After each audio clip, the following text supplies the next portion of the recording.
This is my new van. I just pulled it at a scrapyard, and this series is where I'm going to show you how I return this back to be a usable vehicle for a daily driver. Obviously, it didn't look like this when I pulled out the jaws of the crusher. It had a horrendous vinyl wrap on it, all the plastics were yellow, deteriorated, it had accident damage down the side of it. If you want to see how I fixed it, stick around, watch this series, and I'm going to show you every step.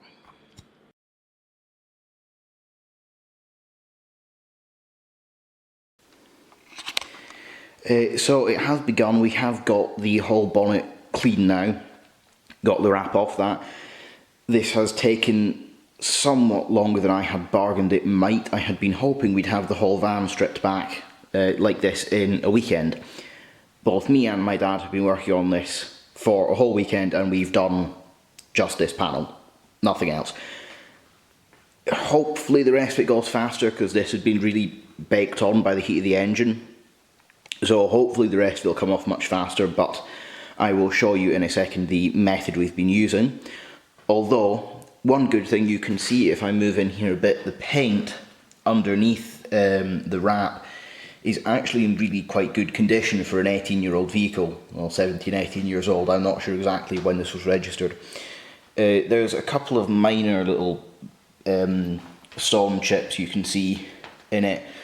And there's a bit of ghosting from the sort of asset number that was previously on the front before it was given the full wrap. Other than that, paint's in fairly good condition. Has taken way longer than I thought it would, but I have a system that works. I'm going to show you now on the wings how I'm doing that. So one moment. So I'm here on the front wing of the van. I'm going to show you how it is we're getting this off. Before I get into that though, I just want to make a bit of a point as to why, because I'm sure some of you will be saying, if it's a blue wrap, just leave it blue. What you're not seeing, because I'm carefully avoiding it, is this is not just a plain blue wrap. This is a absolutely hideous livery across the whole vehicle. It looks absolutely ridiculous. And is very, very blatantly branded in the previous company who is operating this. I had been asked very nicely by them, please not to show their branding, so I'm doing my best not to. So, as far as you're concerned, this is a blue wrap. Believe me, if I tilt the camera that way slightly, you'd see why this is going. Also, if you look carefully, you can see this is in very poor condition. I'll put some pictures in now as well of some of the other areas of the van that you can see this wrap is just in generally very bad condition, and also this has been bashed about a bit. It's got a fairly significant dent across the front wing on the other side. There's a bunch of denting on the back, and I could not reasonably repair it and then put a matching wrap back on. So we're going back to white, fix the bodywork issues, repaint it white, and then I'll put my own livery back on it again. I'm not going for a full body wrap though, I'm just going to go for some sign writing on the side. Anyway, with that explained why I'm taking it off, this is how I'm going to do it. So the key to all of this is heat. I'm just using a standard hairdryer because it's much less likely to damage the underlying paint. If you get it too hot, the paint can blister and come off. So I just use a hairdryer because it's not so hot, but you can use a heat gun if you would like. All I have to do is just sort of warm the wrap up, and it usually peels off. On the bonnet it was much harder because it was baked on by the engine's heat. Over the past like 10 years this wrap has been on, so it's taken ages of scraping tiny little flakes off, but hopefully this will be a bit more normal. So I'm just going to heat a corner.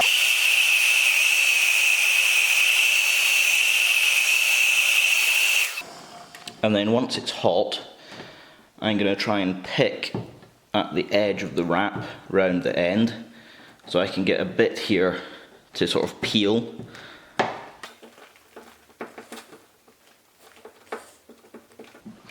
This one's not coming easily, so I have a little scraper thing that I'm using, which is basically, it is a vinyl wrap applicator rather than a remover, but it works very well to sort of get it started. Have to heat it a bit more because it's going cold.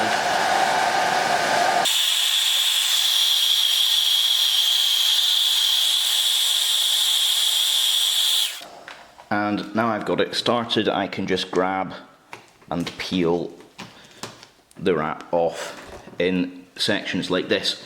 It'll only come off where you've heated it, so you have to keep heating the panel and just peeling it off in chunks like that. As I say, it takes ages and leaves you with a glue residue mess underneath.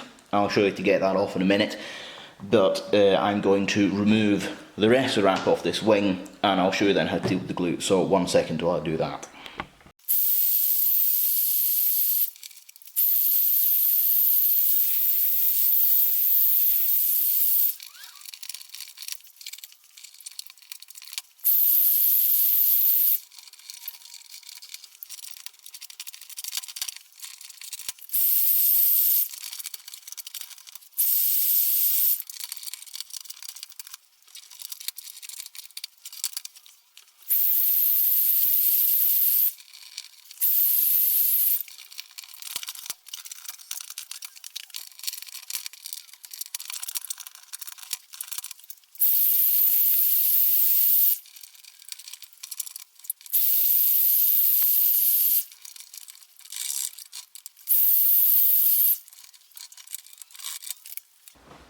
So this is good enough for demonstration purposes. I will do the rest later.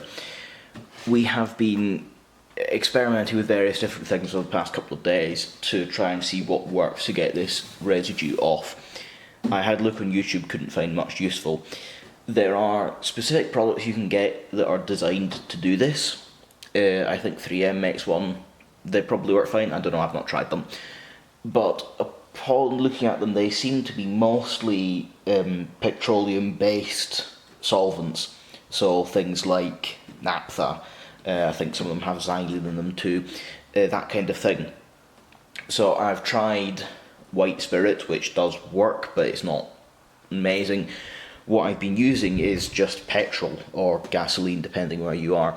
I found that's much more effective than the white spirit because it's more volatile. Naphtha, which is basically lighter fluid, like Zippo lighter fluid, that works too. Things like isopropyl alcohol, ethanol, methanol, I've even tried things like ethyl acetate. None of that stuff works. It just doesn't take it off properly. So basically the only things I've found so far that work is white spirit, naphtha and petrol. And petrol is the most effective. But before anyone goes complaining at me, whenever you're using a solvent on paintwork like this, check it somewhere inconspicuous. The paint on this specific vehicle is fine being exposed to petrol, but I know from experience some other vehicles, if you put petrol in the paint, it will ruin it and you will have to repaint the panel. Each paint will react differently to different things, so try it somewhere inconspicuous like the inside of a door or the roof of the vehicle first, and then before you go and ruin a whole panel with it. The other thing which is important is if you get any of these solvents on rubber or plastic, you'll ruin it. So things like the wheel arches, tyres which you can't see, headlights really bad for it, rubber seals around windows, that kind of thing. If you get solvents on them, you'll destroy them and you'll probably have to replace them. So be careful and check things before you use them. But I found petrol has been working for me. So all I've been doing is I have filled a bottle. This is not window cleaner, it's just spray bottle with petrol in it, or gasoline, and all I've been doing is using the cloth underneath to stop it running down. Just sort of spray the panel with some of the gasoline or petrol, let it sit for a second, and then just again using the same scraper as I was using before, you can just sort of scrape it off.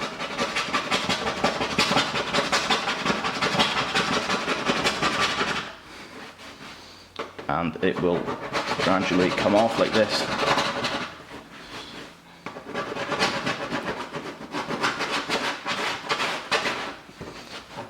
And it leaves the underlying paint relatively undamaged.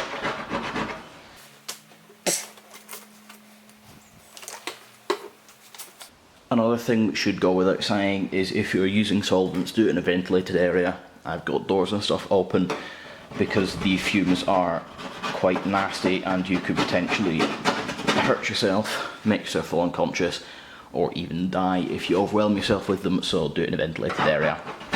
But as you can see, that is coming off.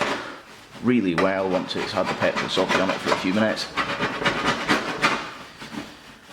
As I said, on this van it's not damaging the underlying paint. I can't say that for everything though, so check first. But I'm just going to do this with the whole panel, and it'll end up like the bonnet, basically with a nice clean fresh paint underneath with a few stone chips which I'll need to fix, and obviously the other side will have a massive dent in it, but that's for later. I'll deal with that in a bit. So I'm going to finish this and I'll show you in a second.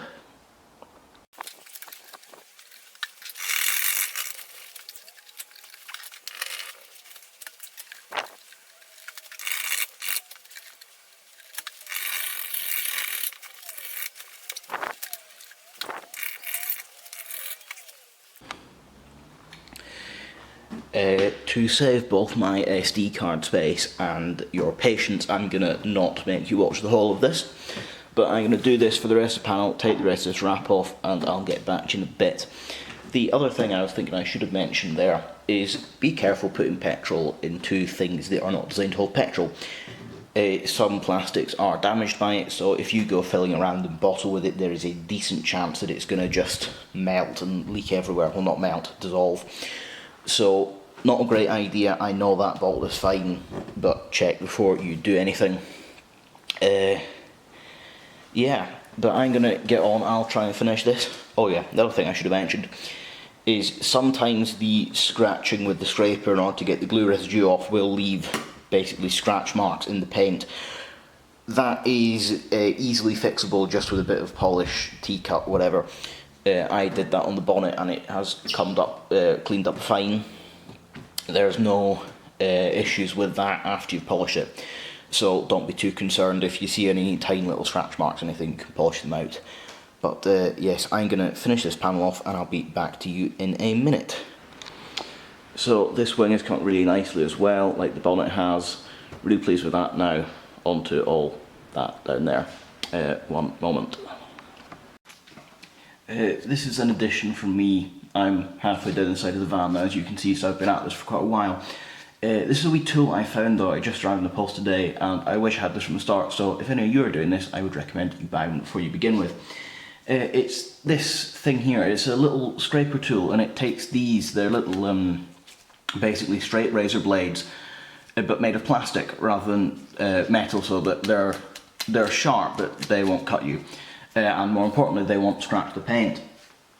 And I've been finding this is far more effective at getting the residue off and the vinyl wrap itself off than the other tools I was trying to use. So as you can see, this might take a second because it needs to soak. And I'm just using the rag to stop the petrol running down because I've got plastic wheel arch under here that I don't want to get damaged with petrol.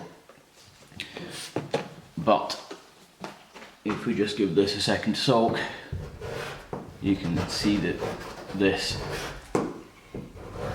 needs a second longer.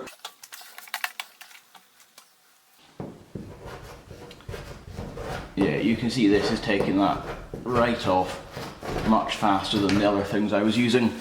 So yeah, if you want to do this job, I'd highly recommend you get yourself one of these. I got this off of eBay. The search term you need is plastic razor scraper, something along those lines. I got this handle thing and 100 replacement blades for it. It was like £5-ish with free shipping, so yeah, get yourself one of these, lifesaver. So, having taken the wrap off now, we're going to put new wrap back on. I'm only going to show you the bottom half of the back doors, which are going to be our Chapter 8 markings. That is, markings compliant with Chapter 8 of the Department of Transportation's Highway Regulations, UK specific. I don't know if other countries have equivalent. It's basically a fancy speak for yellow background, red stripes across it, intended so that if your vehicle is parked on the side of a live public road, we call them highways in the UK, so that could be anything from like a big motorway, 70 miles an hour, down to a tiny village street. But it's basically any time the vehicle is parked on the side of a public road doing work, makes it much more visible from the back so people do not crash into you. Combined with your beacon, which will be on the roof of the van, I haven't put that on yet, in order to, again, make you more visible from surrounding directions. The markings I've got only cover half the door, so they are going to be basically from about where my hand is here down. The top half of the door is going to have company branding, but not sure when you're putting that on. The markings I have is only the chevrons, so I don't have the text on the back which says highways maintenance or motorways maintenance, and I don't have the stripe which goes down the side of the van in prismatic reflective yellow either, because I don't really do much work that involves being parked on the side of a live motorway, or, well, any road really, so the markings are useful if I ever want to do that, but I don't technically need them, although it is a insurance requirement for basically your public liability insurance and stuff. If you are doing that kind of work, usually check your provider, blah blah blah. Also, I should mention, putting these markings on the back of the vehicle is an insurance modification for the purposes of your vehicle insurance, so if you put them on, phone up your insurance company and tell them, because there is a chance that if you put them on and you don't tell your insurance company and then you're involved in a crash, they will say your insurance is not valid, and that could cause you all kinds of problems, ranging from them not paying out on your damage right through to potentially losing your licence and getting points and fines and stuff. It's not good. Anyway, rant over. Markings on the side. I'm not going with the highways maintenance text or stripe down the side, just the things on the bottom. Let's get them on. I'm dubbing this in post because I don't actually have any audio recorded during this part. This is just us applying the underlying yellow vinyl first. That's fairly straightforward. We just sort of taped it in place and then cut the backing paper off in strips, so we didn't have a massive unwieldy sheet of adhesive stuff that's getting stuck to itself, and just sort of gently hinged it down using the hinge method, applied it. That was pretty straightforward. The thing you have to be careful with that is just make sure that you don't accidentally stretch it too much, because then you will distort the lines we're trying to follow when we are then going to apply the red over the top. This is very much a two-person job, though. You need 4 pairs of hands in order to hold it up and stop it from sticking down where you don't want it to. But you'll be able to see there's both of us working to hold this up. The red overlay, which is the bit that comes next, that's a bit harder to put on. It's very much an instant grab adhesive, so you're not going to have any room to peel it back off again and stick it down, which we did with the yellow a couple of times. If you did that, you would damage things. You'd rip the paint off and stuff, or rip the yellow underlay vinyl. You just have to go very slowly with that. Make sure you're following the guidelines as best as you can. Don't get air bubbles trapped underneath it. It's very easy to do that. If you do get an air bubble underneath it, I wouldn't worry too much, because it tends to diffuse back out and the bubble will go away over time, but it's best to avoid the problem altogether. The only other thing that I would say with this is it's rather difficult to bend, so if you have to get it round a curved surface, I would avoid that where possible and try and keep it to fairly minimal radius curves. We had a lot of difficulty getting it to stick, particularly the sort of dished bit at the end of the indent on the bottom of the door. We ended up having to just use a scalpel to cut a little section of the material out, because there was just too much to bend round and it just wasn't working. But this was fairly easy. If you want more in-depth tutorials on how to apply this kind of kit, there are better videos on YouTube going in-depth of how to do it from people who know more than I do. So I actually think this has turned out really quite well, especially given this is the first time that either of us have applied a kit like this. This is a pretty convenient time for me to bring this episode to a close, so if you want to see the following episodes in this series, make sure to subscribe and turn your notifications on. I'll give you a little sneak peek at what's in store on the next episode, which is going to be about bodywork and body repairs and stuff. So we're going to go from this to this and this to this. So if you want to see how, as I say, subscribe, notifications on, and I'll see you all in episode 2. Thank you for watching.